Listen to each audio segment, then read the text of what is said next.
Camera. आज का camera.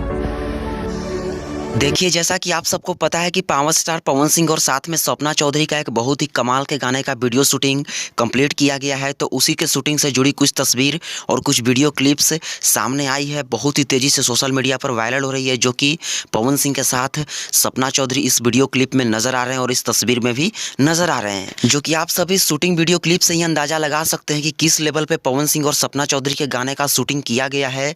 भाई लोग, बहुत ही बड़े लेवल, बहुत ही हाई बजट का यह गाना होने वाला है, जो कि हरियाणवी टाइप का यह सॉन्ग आप सबको सुनने को मिलेगा पवन सिंह और सपना चौधरी की जोड़ी में। और रही बात कि इस गाने को रिलीज कब तक किया जाएगा, तो देखिए, इस गाने को वायरल भोजपुरी यूट्यूब चैनल के माध्यम से रिलीज किया जाने वाला है और इस गाने को आप सबके बीच पवन सिंह के जन्मदिन के बाद ही रिलीज किया जाएगा। जी हाँ, और इस वीडियो में सबसे इंटरेस्टिंग बात यह है कि पवन सिंह के फैंस लोग पवन सिंह के साथ सपना चौधरी का इस गाने से रिलेटेड कुछ तस्वीर और कुछ वीडियो क्लिप देखने के लिए बहुत ही ज्यादा एक्साइटेड थे। सो आप सबने इस वीडियो के माध्यम से पवन सिंह के साथ में सपना चौधरी का तस्वीर और वीडियो क्लिप भी देख लिया। सो कैसा लगा कमेंट में ज़रूर ही बताएं और इस वीडियो को लाइक के साथ साथ सभी जगह शेयर कर दें ताकि सबके पास ये वीडियो पहुंच जाए। तो चलिए, धन्यवाद।